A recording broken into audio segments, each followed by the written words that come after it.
Hello everybody, welcome back to Screen Stars and a Merry Christmas to you on this Christmas Eve. I'm here today to bring you my review for the 2005 Christmas horror comedy Santa's Sleigh.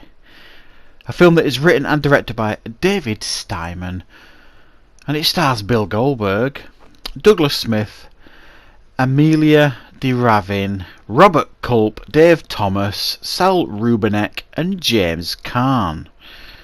Now, this film is a film I have long wanted to see. It's not actually an easy film to track down to watch, but I have managed now to track down and watch this film. And this film focuses on a murderous Santa Claus.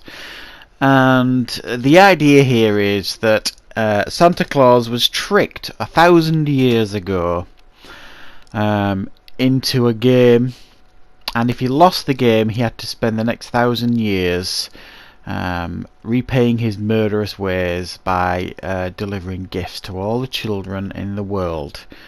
However, that 1,000 years has now ended, and Santa Claus has decided he's going to go on a murdering spree because he is now free from that curse, from his debt, and he ends up going to this town for a particular reason, but also to kill as many people as humanly possible in as many creative ways as possible.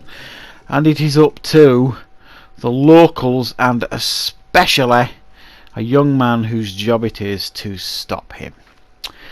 Right, what are my thoughts on Santa's Sleigh? Well, I have to say I was wonderfully surprised by this film. I was actually expecting this to be really cheesy and over the top, but I didn't expect it to be just as much fun as it actually was.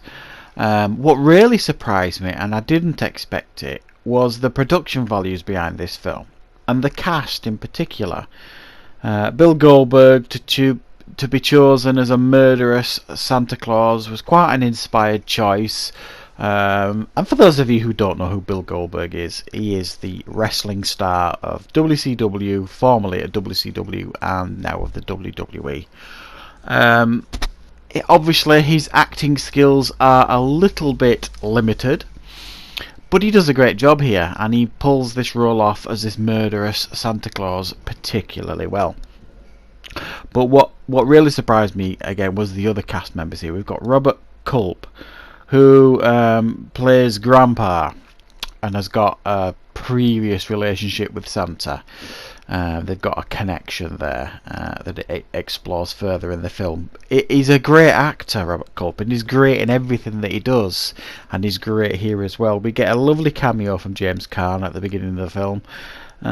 It's way over the top, but still I really appreciated it and I enjoyed it, and there are many other faces you will recognise in here as well, from screen and TV shows like Frasier and Lost and things like that.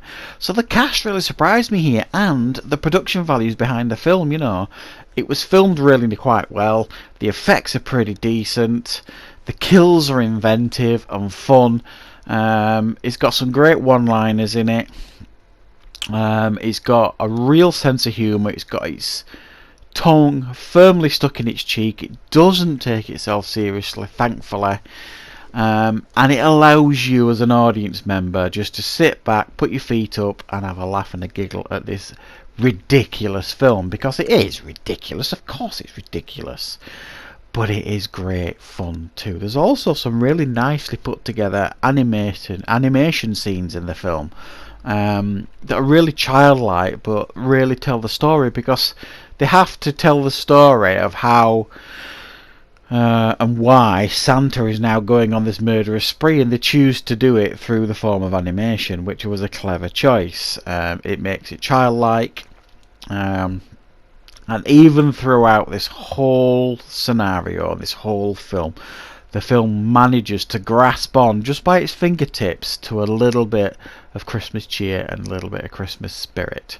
It's a really fun and enjoyable Christmas movie, and it's one that I would love you to check out if you've never seen it, just to watch something a little bit different. We all love our traditional Christmas films, Polar Express and National Lampoon's Christmas Vacation and Christmas Carol and The Grinch and Scrooged and all these brilliant Christmas films. And I'm not saying this is at those levels of classic Christmas films, but I think it sits neatly alongside films like Bad Santa, and things like that, like as an alternative Christmas film, something a little bit different that still does hold a little bit of Christmas fun and a bit of Christmas cheer, but gives a real spin. It spins it on its head, the subject matter, and does it in a really fun way for an audience member. So yeah, I really enjoyed this film.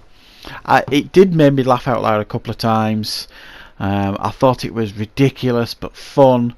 And I was quite taken aback by the production values. I didn't expect it, like I say, to be as polished as it was. I expected it to be a real B movie, and while it is in spirit a B movie, it's not in regards to what you're watching. They've actually put some effort in here, and everybody on board, all the actors, take it in for what it is, if you like, take it in good spirit, and they're all on board and they all deliver performances that are appropriate for the film, that are fun, that are really interesting to watch for some of the characters, and believe it or not, they even managed to get a little bit of an arc in there for some of the characters as well. So it delivers on a lot of fronts here. It's witty, it's snappy, it's fun, and it is definitely a Christmas film that I do recommend that you guys check out if you haven't seen it before. So, Bill Goldberg as Santa Claus, who would have thunk it? But who would have thought that, you know, people like Kurt Russell, and even Mel Gibson, for his new film Fat Man, which I will be reviewing hopefully very soon on the channel. Who would have thought these people would have made really good Santa Clauses and Father Christmases? But they do, and it's fun, and I enjoyed it. So I'm going to give this one a 7 out of 10. It's a fun, forgettable Christmas film that gives you a little bit of something different. So check it out if you haven't had the opportunity yet. Trust me, you will enjoy it. So that's my review for Santa's Sleigh. Merry Christmas, everybody, and of course I will be back with more content and reviews on Screen Stars very, very soon.